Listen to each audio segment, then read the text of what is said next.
परीक्षा सेंटर में जब आप जाएंगे तो आपको ये 5 गलतियां नहीं करनी है। कौन-कौन सी गलतियां? परीक्षा सेंटर में आप जाएंगे तो सबसे पहले तो आपको बढ़िया से चेक होगा, तो कोई चीट वगैरह लेके मत जाना, ठीक है? नहीं तो बाहर से स्पेल बताने के चक्कर में या कहीं से पूछने के चक्कर में बार-बार बताओ ना इसका क्या हुआ? ऐसे करने से आप एक्सपेल भी हो सकते हैं। मैडम 15 मिनट, अरे फटाफट लिख रहे हैं, 10 मिनट फटाफट लिख रहे हैं, 5 मिनट फटाफट, नहीं मैडम मेरा 2 क्वेश्चन बच गया, मत लो, फिर कॉपी मैडम छीन लेती है। हाँ, तो नमस्कार प्यारे बच्चों, कैसे हो आप लोग? उम्मीद करता हूँ बहुत अच्छे होंगे और आप सभी लोग प्यारे बच्चे अपने-अपने सब कुछ तैयारी कर रहे होंगे पेपर देने के लिए। आप लोग कहते हैं गुरुजी कुछ टिप्स दीजिए एग्जाम से रिलेटेड, क्योंकि हमें बहुत डर लगता है सर परीक्षा हॉल में ऐसा हमें क्या नहीं करना चाहिए। कम से कम 100 मैसेजेस मेरे पास व्हाट्सएप पर रखे होंगे, तब मैंने सोचा चलो मैं एक वीडियो बना देता हूँ। तो प्यारे बच्चों इस वीडियो को आप पूरा देखिएगा, आपको उम्मीद है बहुत कुछ सीखने को मिलेगा और यहाँ से आप लोग आपके परीक्षा में कुछ वैल्यू ऐड होगा।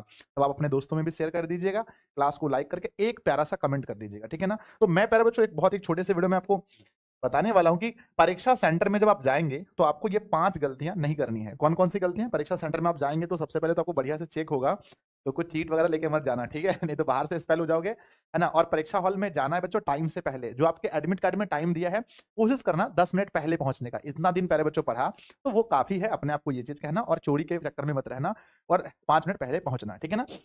आ जाओ। मैं जो आज का मोटिवेशन है कि दांव पर सब कुछ लगा है, रुक नहीं सकते, टूट सकते हैं मगर हम झुक नहीं सकते। तो यही मौका है बच्चों, अंतिम मौका जहाँ पर अपने आप को साबित करना है। हर चीज़ दांव पर लग चुका है, तो अपने आप को 100% झोंक दीजिए, अपने आप को साबित करके दिखाना है कि आप भी कुछ चीज़ हैं, ठीक है ना? आगे प्यारे बच्चों बढ़ते हैं, कहते हैं ये माहौल कुछ दिन के बाद आपके सामने दिखने वाला है। यहाँ पर आप लोग बैठे होंगे, फिर बहुत मज़ा आने वाला है आपको। प्यारे बच्चों जैसे ही आपका पेपर खत्म होता है, फिर हम आपके जिले घूमने आते हैं और जैसा कि मैं पिछले बार बच्चों ये हमारा पूर्णिया की तस्वीर है, मैं आपके पास घूमने आऊँगा आपके जिले, तो वहाँ मैं आप लोगों से मिल लूँगा। आप लोगों को बहुत ज़्यादा यहाँ आने की ज़रूरत नहीं है, परेशान मत होइए, मैं खुद आप लोगों के पास आऊँगा, ठीक है?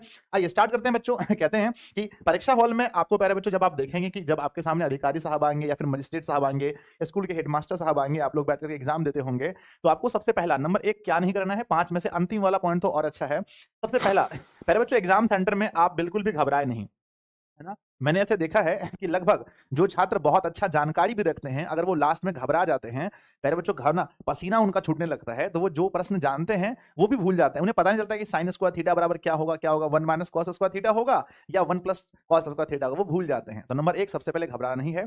जब आप परीक्षा हॉल में जाएँगे, तो आप याद कीजिएगा मेरे गुरुजी ने कहा था कि मुझे घबराना बिल्कुल भी नहीं है, ठीक है? तो बिल्कुल नहीं घबराइए, पहला पॉइंट। दूसरा पॉइंट प्यारे बच्चों, एग्ज़ाम हॉल में दूसरों को बताने या पूछने में ना रहें। मैं अक्सर देखता हूँ एग्ज़ाम हॉल में बच्चे ऐसी गलती करते हैं कि वो क्या अपने आप को ओवर स्मार्ट समझते हैं। अरे अरे टुनटुन तुमने ये नंबर बनाया सी नंबर, इसका क्या होगा? 5 का सी होगा, 5 का डी होगा। भैया वही इंसान किसी को कुछ दे सकता है जो पहले उसके पास हो। पहले आप अपना कॉपी फुल कर लीजिएगा, फिर दूसरों को, ठीक है ना? तो किसी को बताने के चक्कर में या किसी से पूछने के चक्कर में बार-बार बताओ ना इसका क्या हुआ? ऐसे करने से आप एक्सपेल भी हो सकते हैं। तो प्लीज़ आप ना किसी को बताएँ और ना किसी से पूछें प्यारे बच्चों, ठीक है ना? पहले अपना बना लें, उसके बाद ही कुछ कर सकते हैं आप, ठीक है? तीसरा पॉइंट आता है हमारा कि बच्चों किसी कठिन सवाल में ना उलझें। अक्सर बच्चों ऐसा होता है, देखो कठिन सवाल में उलझना ये कोई बुरी बात नहीं है, पर हम तब उलझते हैं जब हमारे पास ऑप्शन नहीं होता है। जब आपके पास 2-2 ऑप्शन हैं, तब आप प्यारे बच्चों मतलब दुगने प्रश्न दिए गए हैं, आधा प्रश्न छोड़ सकते हैं, तो मेरी सलाह आपको होगी कि आप कठिन प्रश्नों में बिल्कुल नहीं उलझना है, ठीक है ना? पहले ही प्यारे बच्चों जैसे मेरे पास 100 में से 50 क्वेश्चन बनाने हैं, तो 50 क्वेश्चन को कलम की नोक से ऐसे टिक मार करके, ऐसे थोड़ा-थोड़ा सा बच्चों, है ना? ऐसे मार के बिंदास 1 नंबर बनाना है, 3 बनाना है, 4 बनाना है, 5 बनाना है, 9 बनाना है, 10 बनाना है, ऐसे बच्चों टिक मार के हल्का-हल्का बुंदा लगाना, ज़्यादा बड़ा टिक मत मारना, तो फिर मैडम या सर जो होंगे वहाँ पर आपको मना करेंगे। तो जो भी क्वेश्चन बनाना है, तो कठिन सवालों में नहीं उलझना है, इस चीज़ को एग्ज़ाम हॉल में याद रखना कि गुरुजी ने कहा था कठिन में नहीं उलझना है और किसी को बताने के चक्कर में टाइम बर्बाद नहीं करना है।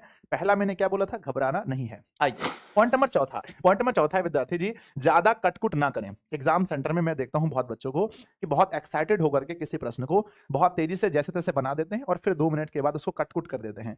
तो प्यारे बच्चों वही लिखें जो आपके जिसमें आप 100% श्योर हैं, वही लिखें। जो प्यारे बच्चों जिस पर आपको लगता है कि एकदम सही-सही चीज़ है, वही लिखें, ठीक है ना? ऐसा नहीं कि लिख कर कट करें, कट करने से जो एग्ज़ामिनर होता है, जो कॉपी चेक करने वाला होता है, उसके ऊपर में प्यारे बच्चों थोड़ा-सा एक अलग टाइप का प्रेशर होता है कि बच्चा कट-कुट गया है, तो नंबर कम मिलते हैं। तो कट-कुट आपको एग्ज़ाम हॉल में नहीं करना है, बिल्कुल भी नहीं करना है। और सबसे लास्ट ये वाला प्यारे बच्चों बहुत इंपॉर्टेंट है, सबसे लास्ट वाला है कि है ना? सबसे लास्ट वाला है कि अंतिम समय तक लिखते ना रह जाएँ।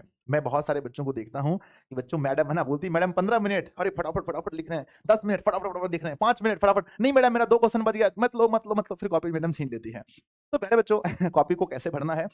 OMR शीट कैसे भरना ये मैंने आपको प्रॉपर बताया है। अगली मेरी वीडियो आने वाली है जिसमें मैं आपको बताऊंगा कि आपको हिंदी में कॉपी कैसे लिखना है, मैथ का कॉपी कैसे लिखना है, मैं सब बताऊंगा, ठीक है ना। तो और मैं लिख के बताऊंगा, ऐसा नहीं कि सिर्फ बताऊंगा। तो प्यारे बच्चों, मैं आपको ये कहना चाह रहा था कि आपको अंतिम समय तक नहीं लिखना है। कहने का मतलब ये है कि जो आपका टाइम निश्चित दिया है उसके 10 मिनट पहले आपको लिखना छोड़ देना है। ये तभी हो पाएगा जब आप कठिन प्रश्नों में नहीं उलझेंगे, जब आप उन्हीं प्रश्नों को बनाएंगे जो आपको पता है 100%। आप माइंड मेकअप लेके चलिएगा कि हमको 10 मिनट हमारे पास बचाना चाहिए, और उस 10 मिनट में प्यारे बच्चों एक बार फिर से उल्टा करके सबको हम लोग चेक कर सके कि हमने जो लिखा है, हमने जो बनाया है, क्या सब सही सही बना है। तो है ना, अगर आप 10 मिनट पहले पूरा क्वेश्चन हल कर लेते हैं और 10 मिनट में एक बार फिर से चेक कर लेते हैं कॉपी, कहीं रोल नंबर नहीं छूटा है, कहीं बच्चों वो सब तो शायद है ना लिखा होता है, कहीं कॉपी संख्या नहीं छूटा है, कभी है ना कहीं सिग्नेचर नहीं छूटा है, कहीं उत्तर पुस्तिका नंबर, तो ये 10 मिनट में आप फिर से चेक कर सकते हैं, ठीक है। तो प्यारे बच्चों, ये चीज जरूर करना। ये 5 चीजें हैं जो आपके एग्जाम में बहुत आपको फायदा होगा। पहला पॉइंट मैंने बोला, आपको घबराना नहीं है। दूसरा पॉइंट, आपको किसी से पूछने के चक्कर में या बताने के चक्कर में नहीं रहना है। तीसरा पॉइंट मैंने बताया, एग्जाम हॉल में आपको कॉपी में कट कुट नहीं करना है। और चौथा, कठिन प्रश्नों में नहीं उलझना है। और लास्ट में पांचवा, प्यारे बच्चों, कॉपी को पहले ही खत्म करना है, ठीक है। तो ये 5 है ना, ये पांचों जो टिप्स मैंने आपको बताया, ये कैसा लगा कमेंट बॉक्स में जरूर बताइएगा। चैनल पर पहली बार है, चैनल को सब्सक्राइब कीजिएगा, दोस्तों में से जरूर कीजिएगा। मिलते हैं फिर अगली वीडियो में, तब तक के लिए धन्यवाद बच्चों।